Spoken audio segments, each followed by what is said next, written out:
ગુજરાતમાં દારૂબંધીની પોલ તો અનેકવાર તમે અને મેં સૌ કોઈએ ખુલતા જોઈ છે, પરંતુ જે ભાવનગરમાંથી હવે લઠ્ઠાકાંડ સામે આવ્યો છે તેને હવે ઘણા બધા જે રાજ છે પોલીસના ખોલીને કાઢ્યા છે અને આ જ બધાની અંદર જે વ્યક્તિઓના હવે મૃત્યુનો આંકડો દિવસે ને દિવસે વધી રહ્યો હોય એવું લાગે છે। શું રે સમગ્ર મામલો, તેના વિશે વિગતે ચર્ચા કરીશું। નમસ્કાર, આપ જોઈ રહ્યા છો નિર્ભય ન્યૂઝ। હું છું આપની સાથે પ્રથમ મોદી। ગુજરાતમાં આમ જોવા જઈએ તો દારૂબંધી કહેવાય છે, પરંતુ આ દારૂબંધી માત્ર કાગળો પૂરતી જ છે, કેમ કે ખરેખરમાં વાસ્તવિક રીતે આપણે જોવા જઈએ તો ગુજરાતમાં ગલીએ ગલીએ દારૂ મળે છે અને એમાં હવે આ નકલી દારૂએ હવે લોકોના જીવ લેવાનું શરૂ કરી દીધું છે। ભાવનગરમાંથી જે બનાવ સામે આવ્યો, જેમાં લઠ્ઠાકાંડનો મામલો આવ્યો, જેમાં એક નકલી દારૂ દ્વારા હવે કેટલા બધા લોકોના મૃત્યુ થવાનો આંકડો જે છે તે વધી રહ્યો છે। અત્યાર સુધીમાં 3 લોકોના જે છે આ મામલે મૃત્યુ થઈ ગયા છે અને 17થી વધુ લોકો અત્યારે હોસ્પિટલમાં દાખલ છે। અત્યારે જે પ્રકારે માહિતી સામે આવી રહી છે પ્રમાણે ભાવનગરમાં નકલી દારૂ પીવાના કારણે જે મૃત્યુઆંક 3 થયા છે, જેમાં 13 લોકોથી વધુ હોસ્પિટલમાં દાખલ છે। મુખ્યમંત્રી, નાયબ મુખ્યમંત્રી દ્વારા આ મામલે કૌભાંડ મામલે એસએમસીને કાર્યવાહી સોંપવામાં આવી છે અને તપાસની જે માહિતી સામે આવી રહી છે તેમાં મધ્યપ્રદેશના ઉજ્જૈનથી 28 પેટી દારૂ જે છે લાવવામાં આવ્યો, જેમાં 15 પેટી પકડી લેવામાં આવ્યો અને અંદર 13 પેટીઓ જે છે પકડવા ભાવનગર પોલીસે આકાશ પાતાળ અત્યારે એક કરી રહી છે। ભરતનગર, અકવાડા, તળાજા રોડ તેમજ જિલ્લાના ખાનગી ખરડી, નાના ખોરડા, દેવગણા ગામમાં આ નકલી દારૂ પીવાથી લોકો બીમાર પડ્યા હતા અને ઉલ્લેખનીય છે કે આમાં 3માંથી જે લોકો મોત થયા છે એમાં એક અમદાવાદની ટ્રાવેલ હિસ્ટ્રી પણ છે, તો બીજા પરિવારે નકલી દારૂ પીવાથી મોત થયાના આક્ષેપ કર્યા છે।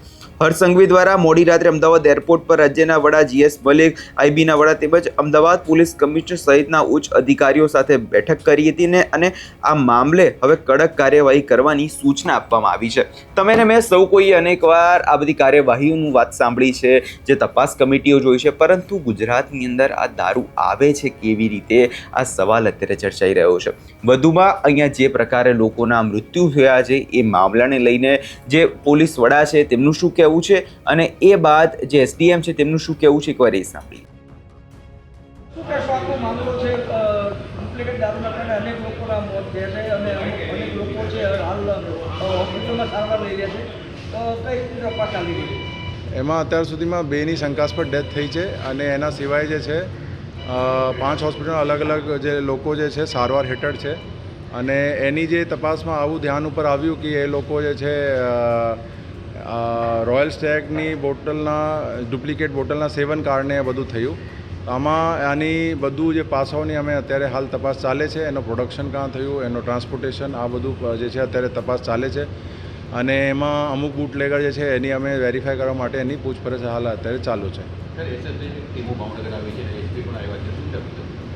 એસએમસીની જે ટીમો પણ અહીંયા આવી છે અને સરકાર સંવેદનશીલતા જોઈને સરકારે અને ડીજીએવે ખાસ સૂચના આપી છે કે એસએમસી પણ જે છે એમાં કાર્યવાહી કરે અને વ્યવસ્થિત રીતે જે છે અમારી ટીમોને ગાઈડન્સ અને સહકાર આપે છે।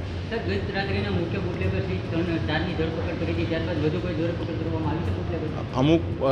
અમુક બુટલેગરોની જે અત્યારે જે છે એના પછી પણ શોધવામાં આવેલ અને આની પૂછપરછ હાલ ચાલે છે। સારવારમાં કેટલા લોકો?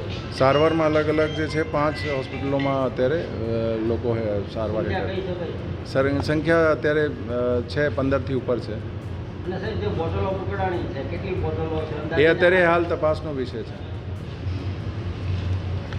આજે વિઝિટ કરી છે। આજે સ્પુરિયસ લિકર રોયલ સ્ટેગના સેવનના લીધે જે લોકો બીમાર થયા છે એની 30માં 8 લોકો હતા, એ નોર્મલ છે। પછી આરોગ્યમાં પણ 5 લોકો હતા, પણ અંડર ટ્રીટમેન્ટ છે અને 6 લોકો છે અત્યારે, એક સવારે જ ભરતી થયું છે, એક અત્યારે બીમ્સમાં છે, આ પણ રિકવરી સ્ટેજમાં છે અને 2 વેદ આઈસીયુમાં છે, ત્યાં પણ વિઝિટ કરવાનું છું। અને જે લોકોએ રવિવારે સેવન કર્યું હશે, રવિવાર દિવસમાં અથવા સાંજે, તો આ લોકો કાલે એડમિટ થયા છે અને કદાચ શક્યતા છે કે જે સોમવારે પણ સેવન જે કર્યું હશે તો સંભાવના છે કે 2-5 લોકો આજે પણ એડમિટ એટલે કે આવી શકે છે। કેટલા લોકોના મોત 2 લોકોના થયા છે। અહીંયા તમે જે રીતે એસપીને સાંભળ્યા અને જે એસડીએમને સાંભળ્યા, તેમના દ્વારા વાત સ્પષ્ટ કહેવામાં આવી રહી છે કે કદાચ આગામી દિવસોમાં આ આંકડો જે છે કદાચ વધી પણ શકે છે, કેમ કે જે પ્રકારે આ દારૂ પીવાના કારણે લોકો મૃત્યુ પામી રહ્યા છે એને જોતા ગુજરાતની દારૂબંધી વિશે ખરેખર લોકોને સવાલ અત્યારે એ થાય છે કે ખરેખર ગુજરાતમાં ચાલી શું રહ્યું છે. એક બાજુ થોડા દિવસ પહેલાં આપણે એ પણ જોયું કે ભાવનગરની અંદર જે પોલીસ જે છે તે ખુદ બુટલેગર પાસે હપ્તા ઉઘરાણી કરતા નજરે પડે છે. અમદાવાદની અંદર બનાવ બન્યો જ્યાં પોલીસ કોન્સ્ટેબલ ખુદ દારૂનું વેચાણ કરતા હોય એવા દ્રશ્યો સામે આવ્યા. એટલે કે ગુજરાતમાં જે આ નકલી દારૂબંધી જે છે ચાલી રહી છે એની પોલ તો ખુલી જ રહી છે, પરંતુ સાથે સાથે અધિકારીઓ અત્યારે શું કરી રહ્યા છે એનો પણ ભાંડો જે છે હવે દિવસે ને દિવસે ફૂટી રહ્યો છે. હવે જે પ્રકારે હવે તપાસ કમિટીની રચના કરવામાં આવી છે એ તપાસ કમિટી જોવાનું એ રહેશે આગામી દિવસોમાં આ મામલે શું કાર્યવાહી કરે છે. શું ગુજરાતમાં હવે થોડા દિવસ હવે કડક દારૂબંધીનો અમલ થશે અને આગામી દિવસોમાં આ મામલો ધીમે ધીમે ઠંડો પડી જશે એવું લાગે છે? તમને શું લાગે છે કમેન્ટ કરી ચોક્કસથી જણાવજો અને અમારી ચેનલ નિર્ભય ન્યૂઝને લાઇક, શેર અને સબસ્ક્રાઇબ કરવાનું ભૂલશો નહીં.